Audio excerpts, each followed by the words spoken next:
I have learned more from this growing garlic and this lifestyle of farming. I was like most city folk, moved out for a lifestyle and have learned what it means to have a life. This is The Producers. I'm Anthony Huckstep. After a long career in the city, Lee Towle had a yearning for an off-grid lifestyle. Lee and her husband set the GPS for the Southern Tablelands and not only built a sustainable off-grid farm, but now produce some of the best garlic in the country too. So our place is located in the Southern Tablelands of New South Wales. We're about an hour from Canberra and half an hour from Goulburn, about 2.5 hours south of Sydney. Garlic is fantastically versatile and hardy, so my growing garlic here isn't really connected to where I am so much. But we bought here because we fell in love with the place and we wanted to start a lifestyle. We wanted to build our own solar powered house that was off the grid, and it was just a new lifestyle that we wanted from what we'd had before. I was like most of Australia, I think, living in the city and working a job 9 to 5. I was the founding director of the Australian arm of a global money transfer company, and before that, I worked in the Australian aid program.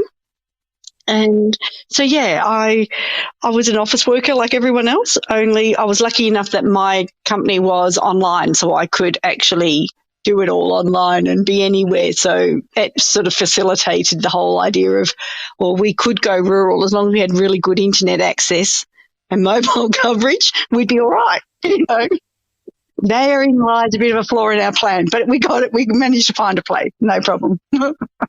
I suppose one thing that it does, this area, is that means that I can grow what they call true garlic, and I can grow varieties that you can't grow in other parts of the country because the climate conditions we get here are better suited to them. And that's the beauty of garlic. It's pretty versatile. You can grow it anywhere in the world. It's one of the things I love about it. But where I live, I can grow particular varieties that probably aren't as possible in other parts of Australia. Food memories for Lee, both good and bad, have helped inform the way she approaches the art of growing produce. One of my earliest food memories is a bad one, and that was being in the early days of Australian childcare, being in the 70s, being left in a childcare situation where all they served us was tinned baked beans. And to this day, I have such a deep, abiding hatred of the baked beans that I actually can't even smell them without wanting to retch, And that's just an emotional response and trauma to being left in this place that I didn't want to be in. And, I mean, you can imagine my poor English husband, who was raised on baked beans, basically, he suffers a bit. And it made me learn how to make baked beans, But on the positive note, I have got some really good memories, and I think it is around family and food. It sounds a bit of a cliche, but my mother, despite being a working mum, managed to put on the table pretty much every night a meal made from scratch. So I learned at quite an early age. I know, right? I can't even do it now, and I'm not in that situation. I learned from an early age that processed food, as in tinned baked beans, crappy, horrible, not to be, very few very good examples of it, then compared to food made from a place of love and generosity to the family and from scratch every night, what was possible. So that was a really positive one. Another positive one was my family in the 80s, as I think was pretty popular in the 80s. Their best friends were French cooks, French chefs. And so they opened a restaurant, as you do. And so at a very young teenage level, I was learning and being exposed to good French cooking, and that informed my mother's cooking. And don't get me wrong, she was great. we sat down to smorgasbord lunches. So we were exposed very early on to a whole lot of different flavours and textures and types of food. And and we'd go down to the local Chinese takeaway as well. So we had very broad, diverse food options in our family. And that's what I love about Australia. That's exactly what we're about, isn't it? Garlic's versatility and presence in every culture triggered Lee's interest and set her on the long path she's been on ever since. There's a few reasons why garlic. I think I muted it before when I said how it is such a multicultural product. I mean, garlic has evolved with the cuisines of the world, and all the various cultures grow and use a variety of garlic that best suits their cuisines and their climates. And that's a really important point. The climate dictates the sort of garlic they're using. I think so. Probably the best way to explain is by example. Asian cuisine uses garlic shoots because they live in the part of the world which doesn't trigger the development of the bulb and the cloves. They don't get the cold, frosty mornings that they need. So they tend to use garlic shoots, and they use the whole of the plant. So, and the garlic shoots are, just to take a step back, garlic shoots they look like spring onions, but they're far more flavourful and far prettier as well. But you go to Europe, and without wanting to generalise too grossly, they tend to use the bulb and the cloves. But, the French will, for some of their dishes, they're looking for a soft, buttery, nutty kind of garlic. But the Spanish are looking for something that's a bit more robust and spicy in particular, because they want that in there to come out in their chorizo or their other meat products. And then you get to the Eastern Europeans who have got long, slow cooking dishes, and they want a garlic that's going to hold up in those keep its flavour through that long cooking process. So the biggest thing I've learned is, what I love about garlic is that it's the idea. When I started growing garlic, it was about growing it for the bulbs. But as I grew more of garlic, I was staggered to learn. That sounds really sad for someone starting off in industry and finding out halfway through. But it just blew me away that was just because of my cultural upbringing that's all I used. And that if I went back to the origins of it, even in Europe, they use fresh garlic as they pull it out of the ground from the minute it's about 12, 20 weeks old. They start pulling it and using it like the Asian cultures do. But they also let some grow to full size, and they store it, and then they use it in the winter after it's been cured for a while. Think like green beans, how we eat fresh green beans, but then we put them aside, dry them, and then bring them back in the winter to use them. It's the same thing with garlic. And so my use of garlic, my life with garlic, cooking with garlic had actually missed a whole segment of its life and its usefulness. So I know. See, I get a bit kind of like, wow, isn't that amazing? And then of course I want to tell everyone. And I think, oh well, maybe other people aren't as engaged on the topic as I am, but it does surprise me that there is so much more to this plant. And so it kind of fed a lot of my idea of how do I get this idea of the whole of the plant is usable, and that we can start using it so much earlier, and we use it fresh when it's most nutritious and as we're meant to, and then use the bulb and the clove. And it's unfortunately we only go to food and the produce that is available to us typically by what's supplied in large supermarket chains, and they aren't interested in providing the really super highly, the fresh stuff that will sort of deteriorate quickly. So then that informed my next step about how to convince people to grow it themselves. But grow it yourself, you'll be blown away, and you'll never go back to the desiccated stuff that you see sitting on supermarket shelves. When we think of garlic in Australia, we often just think of the bulbs. But as Lee explains, there are so many important parts. So I grow We talk in terms of groups in garlic language. People give them different varieties, different names, but that's usually a marketing ploy.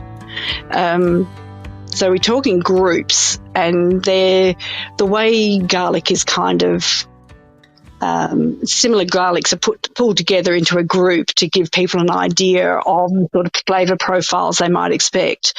So, for instance, I grow a Creole group of garlics, and in that group there's a lovely French buttery flavoured type. There's a spicy Spanish one as well, another type, the spicy Spanish one.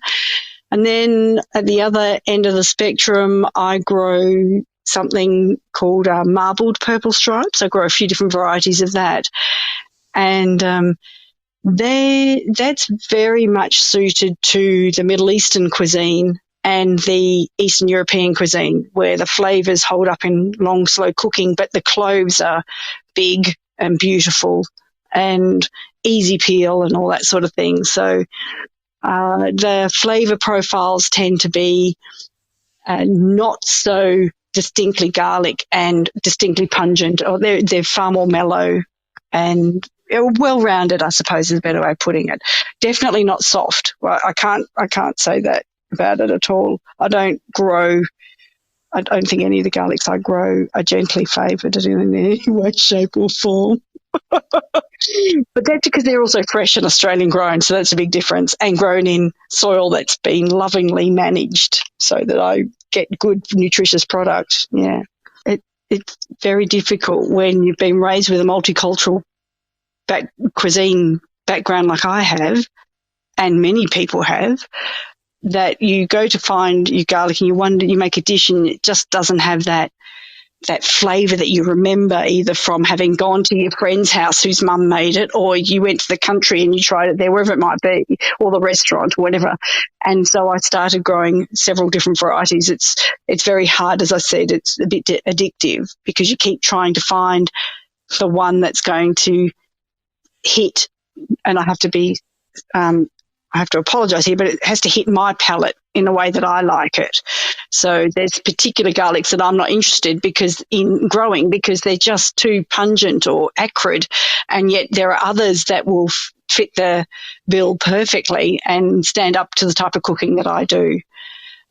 So yeah, I do grow a few different varieties, and every year I promise myself I'm going to pull it back to a few key ones, and every year they falls away. So I discover a new one to play with, or as something evolves in my place, because there's a lot of you might buy seed stock from someone and then it'll adapt to where you are, and then it becomes very much, you can't say it's the same thing that you purchased a few years back. It evolves.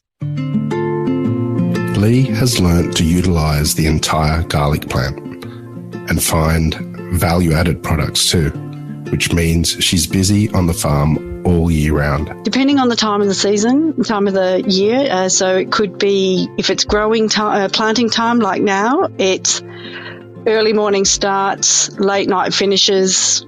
I plant in the morning, I'll break, try and eat something, and then I'll start preparing the bulbs, which means cracking the bulbs and separating out, sizing and doing all sorts of things with the cloves for the next day's planting.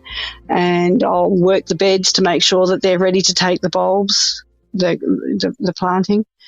And then if it's the harvest time, and my harvest is different to other people's, in that I grow garlic here on the farm, but I'm growing it for my use in producing two products, and they require different times for harvesting. So that informs my growing of garlic, if that makes sense. A lot of garlic farmers plant garlic because they're producing bulbs at the end, and so they plant it 7.5 months later, 8 months later, they'll harvest the garlic, they'll hang it to cure it, or dry it's another word we use, and then they'll sell that.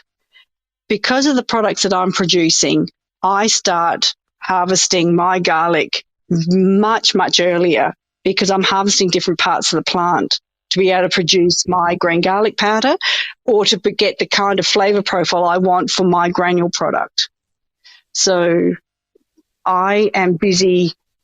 And some people might think that's crazy. Why would you do that? But I am busy for most of the year from about August onwards and instead of November onwards. Yeah. I started by selling the bulbs because, as I said earlier, that was my understanding of what garlic was about. And I started selling bulbs via a local farm shop and called Collector Fresh. And then I started on down this path of idea of green garlic and explaining what shoots were and providing fresh product. And of course they were local, so it was perfect. They're only half an hour away. So it was a perfect market for me to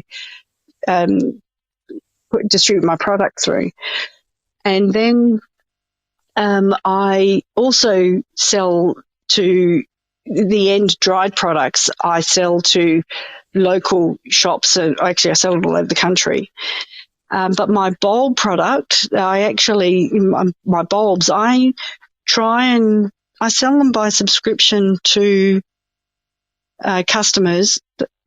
I sell out every year. So, yeah, I think this is the reality of garlic in this country. Good Australian or locally grown organic garlic is really hard to come by. And so whatever you grow will be bought if you want it all to go. So I always sell out every year on the bulb products, but my goal is to get people to actually look to their local providers, because I think there's something about buying your garlic locally, which means that you're getting that flavour profile and those garlics that work really well where you live. And that's about air food miles. That's about, food air miles. It's about supporting local growers who have poured their heart into producing something fantastic, which is, that's one of the things that blows me away about food producers of this country. And it also is flying in the face of it. It also shows that this is what fresh produce is like, and in particular fresh garlic is like.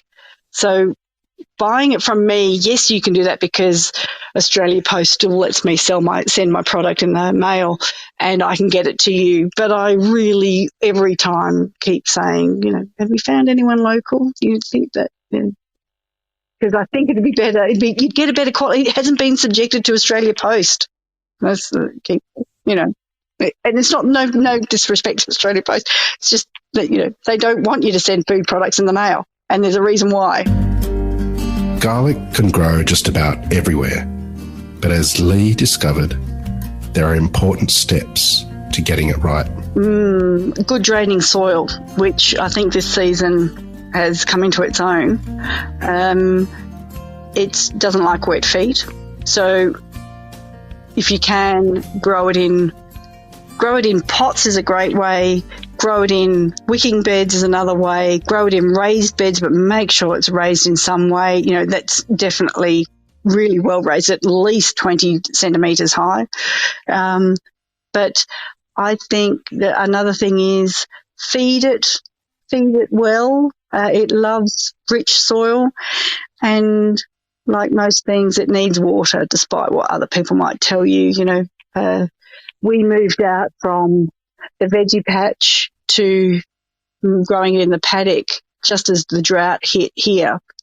And I learned very hard and fast that nothing breaks down without water. So all the organic inputs we put into our soil, nothing happened. And consequently, my garlic crop that year was pretty sad because it had no feed, had no nutrient.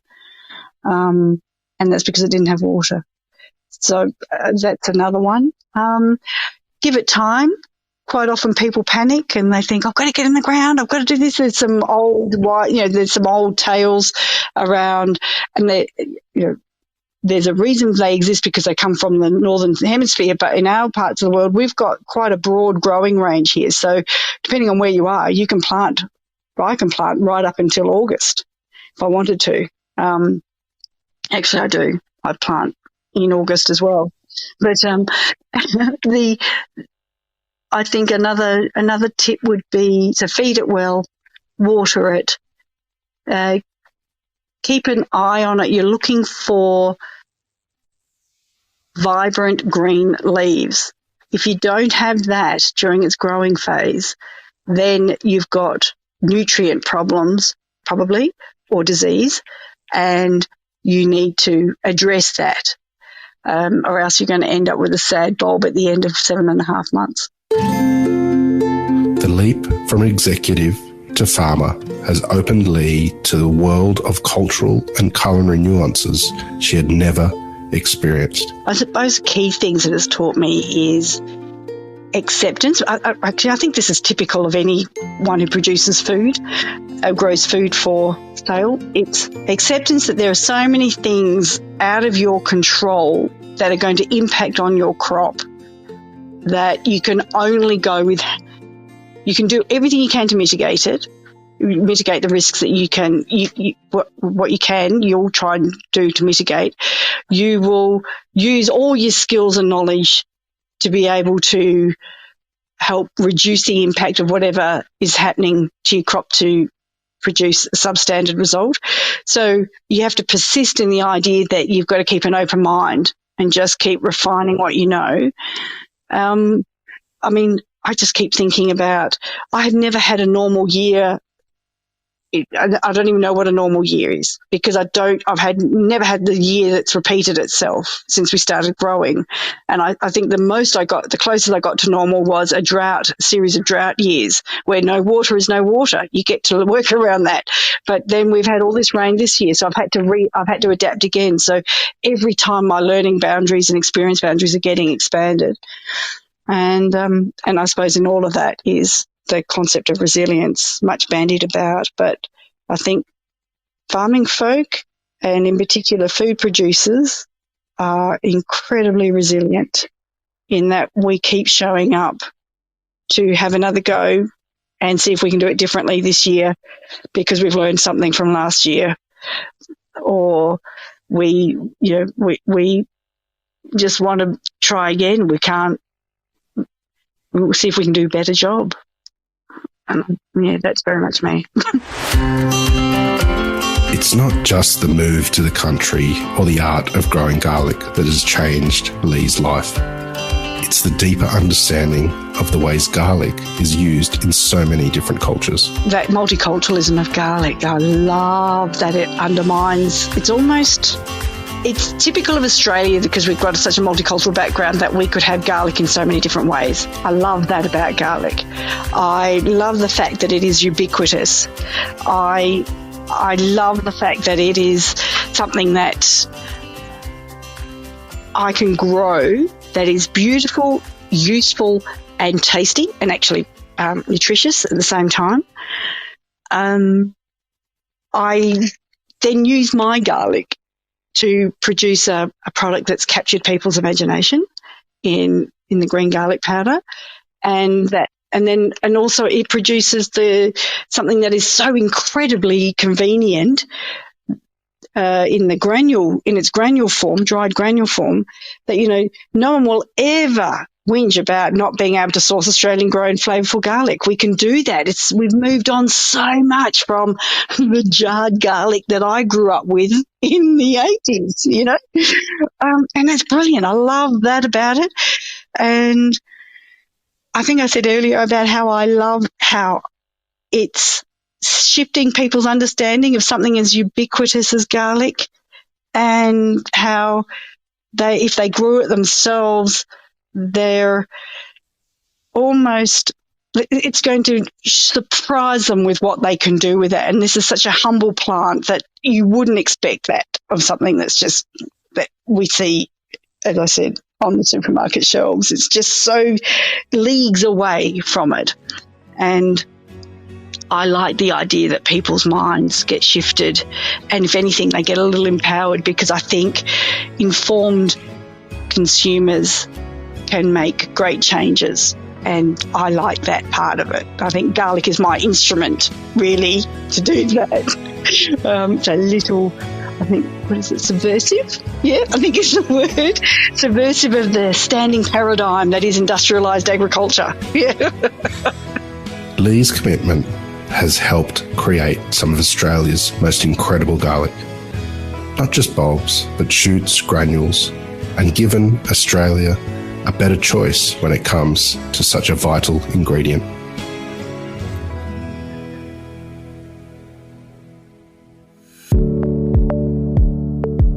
This is The Producers, a Deep in the Weeds production. I'm Anthony Huckstep. Stay tuned as we share the stories of producers, farmers, makers, and growers, the true lifeblood of the food industry. Follow us on Instagram at Producers Podcast or email us at producerspodcast@deepintheweeds.com.au.